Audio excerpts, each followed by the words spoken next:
नमो भगवते वासुदेवाय। जय श्री हरि, जय लक्ष्मी नारायण। प्रिय भक्तों, आप सभी का स्वागत है। आज हम आपको सुनाने जा रहे हैं फाल्गुन मास की अत्यंत पुण्यदायी विजया एकादशी की पावन कथा, जिसका व्रत करने से मनुष्य को हर कार्य में विजय, शत्रुओं से मुक्ति और जीवन में सफलता प्राप्त होती है। विजया एकादशी फाल्गुन मास के कृष्ण पक्ष में आती है। इस दिन भगवान श्री विष्णु की विशेष पूजा की जाती है। शास्त्रों में कहा गया है कि जो भक्त श्रद्धा से इस एकादशी का व्रत करता है, उसके रुके हुए काम बनने लगते हैं और जीवन के सभी संकट दूर हो जाते हैं।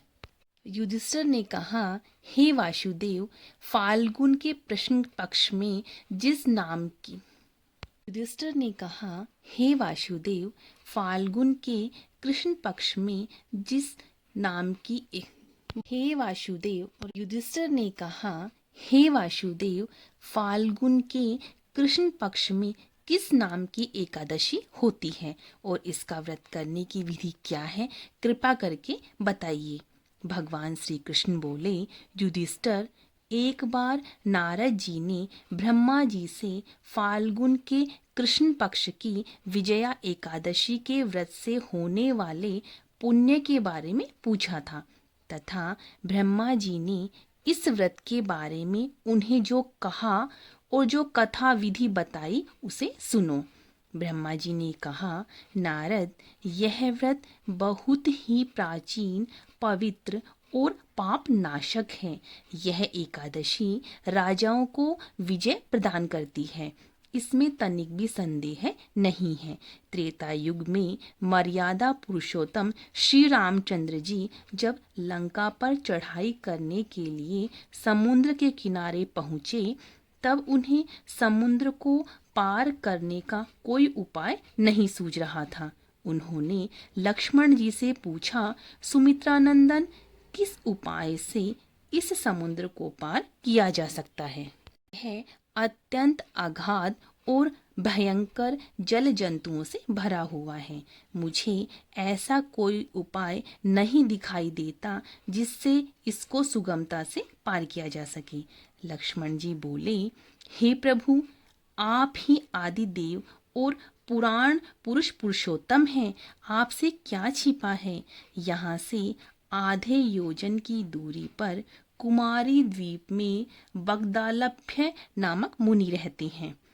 आप उन प्राचीन मुनीश्वर के पास जाकर उन्हीं से इसका उपाय पूछिए। श्री रामचंद्र जी महामुनि बगदालभ्य के पास आश्रम में पहुँचे और उन्होंने मुनि को प्रणाम किया। महर्षि ने प्रसन्न होकर श्री रामचंद्र जी के आगमन का कारण पूछा। श्री रामचंद्र जी बोले, ब्रह्मा जी, मैं लंका पर चढ़ाई करने के उद्देश्य से अपनी सेना सहित यहाँ आया हूँ। मुझे अब जिस प्रकार समुद्र पार किया जा सके, कृपया करके वह उपाय बतलाइए। बगदालभ्य मुनि ने कहा, हे श्री रामचंद्र जी, फाल्गुन के कृष्ण पक्ष में जो विजया नाम की एकादशी होती है, उसका व्रत करने से आपकी विजय होगी। निश्चित ही आप अपनी वानर सेना के साथ समुद्र को पार कर लेंगे। राजन, अब इस व्रत की फलदायक विधि सुनिए।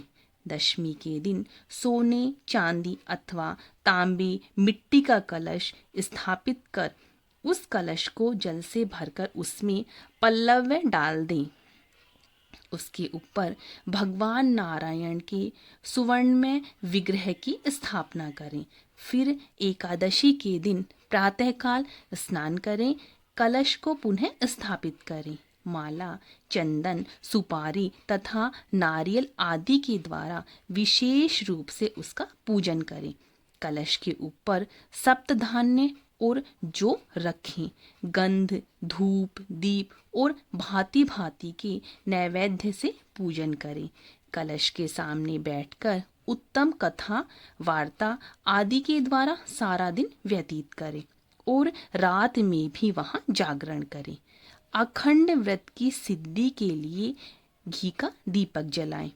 फिर द्वादशी के दिन सूर्योदय होने पर उस कलश को किसी जलाशय के समीप स्थापित करें और उसकी विधिवत पूजा करके देव प्रतिमा सहित उस कलश को वेद वेता ब्राह्मण के लिए दान कर दें। कलश के साथ ही और भी बड़े बड़े दान देने चाहिए। श्री राम, आप अपने सेनापतियों के साथ इसी विधि से प्रयत्न पूर्वक विजया एकादशी का व्रत कीजिए, इससे आपकी विजय होगी। अम्मा जी कहते हैं, नारद, यह सुनकर श्री रामचंद्र जी ने मुनि की कथा अनुसार उस समय विजया एकादशी का व्रत किया। उस व्रत के करने से श्री रामचंद्र जी विजयी हुए। उन्होंने संग्राम में रावण को मारा और लंका पर विजय पाई, सीता माता को प्राप्त किया। जो मनुष्य इस विधि से व्रत करते हैं उन्हें इस लोक में विजय प्राप्त होती है और उनका परलोक भी अक्षय बना रहता है। भगवान श्री कृष्ण कहते हैं, युधिष्ठिर, इस कारण विजय का व्रत करना चाहिए। इस प्रसंग को पढ़ने और सुनने से वाजपेयी यज्ञ का फल मिलता है। तो ये थी फाल्गुन मास की विजय एकादशी की व्रत कथा। आपको ये कथा कैसी लगी? आपको यह एकादशी कथा अच्छी लगी हो तो इसे ज़्यादा से ज़्यादा भक्तों में शेयर कीजिए और मेरे चैनल को सब्सक्राइब कीजिए। राधे राधे।